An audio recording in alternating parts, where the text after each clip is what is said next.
Hi everyone, Steve Whitehorn here, and I'm talking to you today about Psalm 128. The psalm is called A Song of Ascents, and it's one of 15 songs that's sung by travellers on their way to Jerusalem for annual feasts.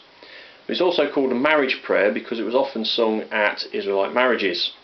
And its theme is around God being the true head of the home and his reward of inner peace for our devotion to him. And with this current situation, I'm sure we could all do with a little bit of inner peace. But I also like to think of Psalm 128 as a prayer for the family unit, and as a parent I find that quite relevant. So let's read Psalm 128 together, and I'm going to be reading the New Living Translation. How joyful are those who fear the Lord, all who follow his ways. You will enjoy the fruits of your labour. How joyful and prosperous you will be. Your wife will be like a fruitful grapevine, flourishing within your home. Your children will be like vigorous young olive trees as they sit around your table. That is the Lord's blessing for those who fear him. May the Lord continually bless you from Zion. May you see Jerusalem prosper as long as you live. May you live to enjoy your grandchildren. May Israel have peace. Now this psalm paints a picture of a working man, his wife and their children all sat around a table, presumably for dinner.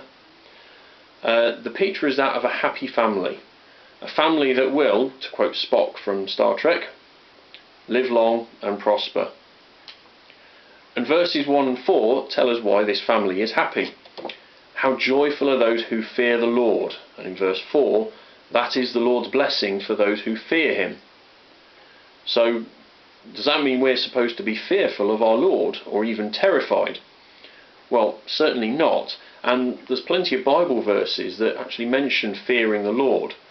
But verse 1 of this psalm actually gives a little bit more of an explanation as to what we're actually expected to do. It goes, how joyful are those who fear the Lord, all who follow his ways. We're called to obey God's commands, and to follow in his ways. We should be fearful of the consequences if we don't, and in the context of this psalm, we're most likely going to end up with a home of unhappiness, disarray and chaos. But if we do follow his ways, then verses 2 and 3 tell us of the blessings that we will receive. So in verse 2, you will enjoy the fruits of your labour. How joyful and prosperous you will be. Now I said earlier that the psalm paints a picture of a working man, but this verse is equally true for working women. We labour to provide for our families, and it's not necessarily just the man, it could be the woman, it could be both, and we've all had to adapt in the current climate to be able to continue to do that. But whether we earn a little or a lot, those who obey the Lord's commands will enjoy what they have. In verse 3, your wife will be like a fruitful grapevine, flourishing within your home. Your children will be like vigorous young olive trees as they sit around your table.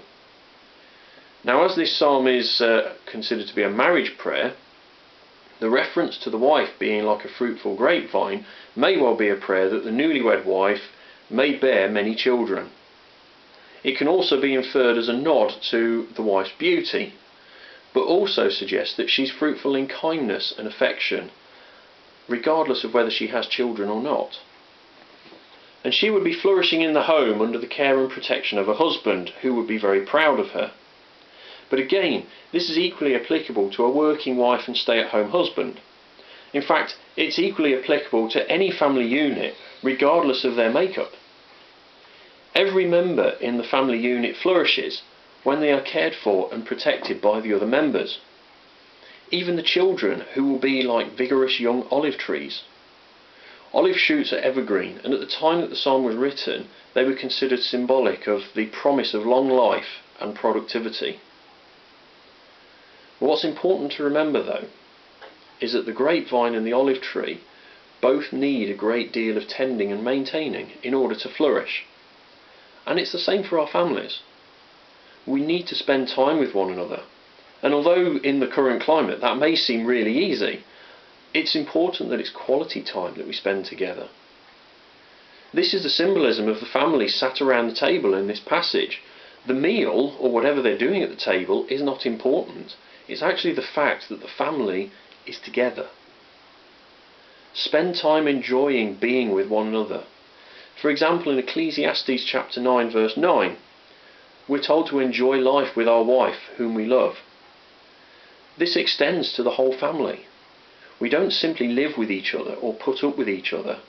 We enjoy our time with each other, and it's so much more important whilst we're in lockdown. The final two verses offer a blessing on the family. May the Lord continually bless you from Zion. May you see Jerusalem prosper as long as you live.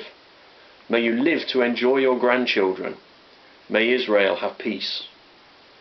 We begin with a blessing of the Lord for those families who live in his ways. And then we have the blessing on Jerusalem. Now, this is a pointer to the fact that the one happy home is not enough. We must also consider the wider community and our nation. We can minister to each other as Christians, particularly whilst we're in lockdown, and help one another to keep our sanity and keep our homes happy. But it also offers an opportunity for us to minister to those we know outside of the church. The final verse offers a blessing on the parents in seeing the children of their children.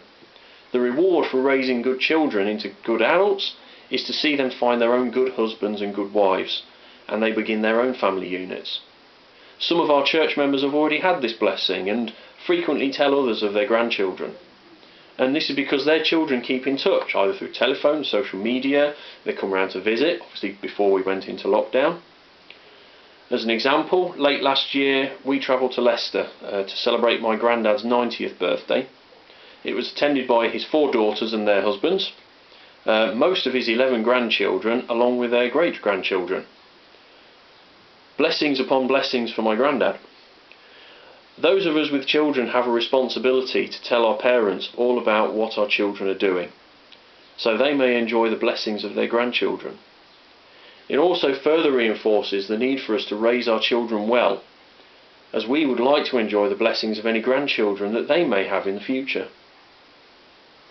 And if we can all achieve this happy family unit, as the psalm ends, then Israel may have peace. God's kingdom may have peace. Our nation may have peace, and we individually may have peace. Now, this is all well and good. I've talked a lot about the psalm, but what exactly does that mean? How do we achieve this happy family unit? Well, I have a few points for parents and a few points for kids. So kids, you need to be paying attention in a minute. These are points I took from reading a book called The Fruitful Home by Anne Benton. So parents, you have a benign authority over your children. That's not to say that we rule with an iron fist, but we lovingly teach our children to respect and obey us. The 5th commandment says, honour your father and mother. And similarly, Leviticus 19 verse 3 says, each of you must respect his mother and father. It's clear that both parents must speak as one. There shouldn't be a need to say, wait until your father gets home or wait until your mum gets back. Set boundaries and say no when you have to. Follow through in your discipline and be consistent. It's for the safety, the health and the happiness of our children, the peace and harmony of our homes, and, most importantly of all, our own sanity. Proverbs 29 verse 17 says, discipline your children and they will give you peace. They will bring you the delights you desire. Right, kids, pay attention. Your parents love you more than you probably know, but I'm afraid it doesn't mean that you get to do all that you want to do all the time. One day you're going to be adults, just like us parents, and you're going to need to know the difference between right and wrong for yourselves. I mentioned earlier about the 5th commandment, honour your father and mother. And I don't mean give them a knighthood or a medal, although it might be a good start to get in the good books. You've learnt in Sunday school that you have to obey God to do what's right, and your parents are trying to teach you what is right and okay with God. Okay? Just like God is telling them what to do. So you need to do what your parents tell you to do, and that includes tidying your bedrooms. Thank you all, and may you all have peace.